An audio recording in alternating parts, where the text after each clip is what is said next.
Getting cravings for sugary, calorie-dense foods is very common and it can really get in the way of you making any weight loss progress. This video, I want to give you some of the reasons why you might get cravings and also how to deal with them when you do, so you can stay on track and be successful with your weight loss diet.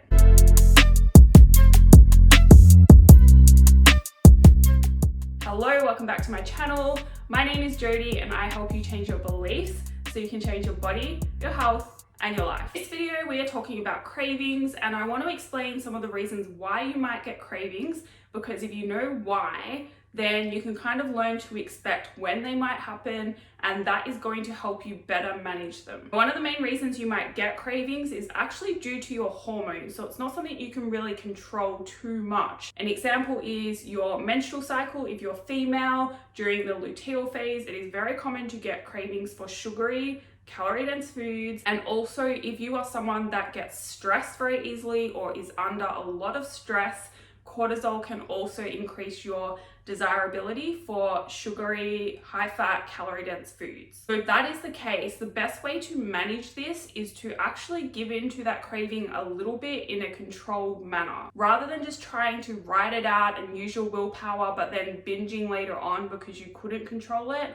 What you're better to do is to have a smaller portion of the food you want to eat and fit it into your calories. Even if you go over your calories a little bit to fit it in, you're actually much better to do that than to really try hard to restrict and then not be able to and just completely overeat. Another reason that you might end up having cravings for certain foods is if you are clean eating and completely restricting certain foods from your life. We all want what we can't have, right? So if you are telling yourself you are not allowed to eat a certain food, or if you are cutting out sugar altogether, it's very likely that you are going to want that food, or you're going to feel like sugar more often than what you would if you just allowed it into your diet in the first place. That is why I am such a fan of flexible dieting. So basically that is where you have a calorie target or macro targets, and as long as you hit that calorie target, you can reach your goal and you can fit in whatever foods you want into those calories.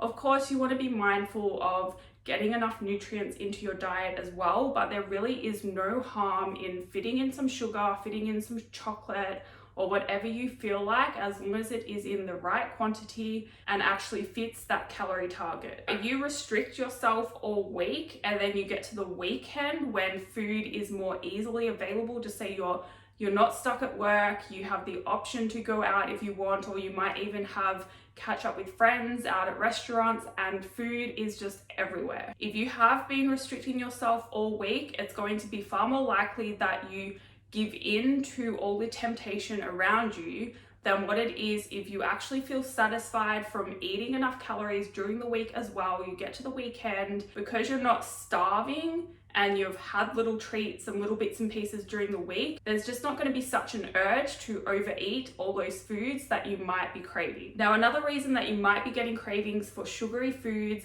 is if you restrict your calories too much, just overall. If you're trying to lose weight, you do need a calorie deficit, but that deficit doesn't need to be that large, and it shouldn't be that large. I would start with a 20% deficit, because that way you are going to be better able to manage hunger and also still fit in those foods that you enjoy more easily. Whereas if you cut calories dramatically and extremely restrict calories, you're gonna have less room to fit those foods in while still trying to hit your protein target and get nutrients into your diet. It's really important that you try to understand where your cravings are coming from. Is it hormonal? Is it because you are restricting yourself from certain foods? Or is it because you've just cut calories too low? And once you understand that, you'll be better able to manage it. So with the hormonal stuff, like stress and your menstrual cycle, give into it a little bit, have a portion in a moderate quantity that actually fits your calorie limits. If you are completely restricting foods from your diet,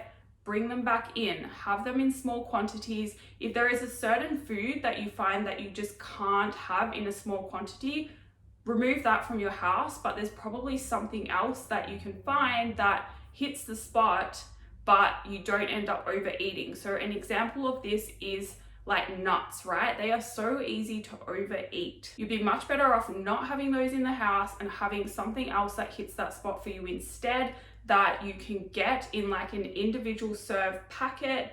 And so therefore you only reach for that packet and you can't like just keep going for more. And obviously if you are restricting your calories way too much, simply start adding some more food in so that allows you to fit more of the treats in that you need.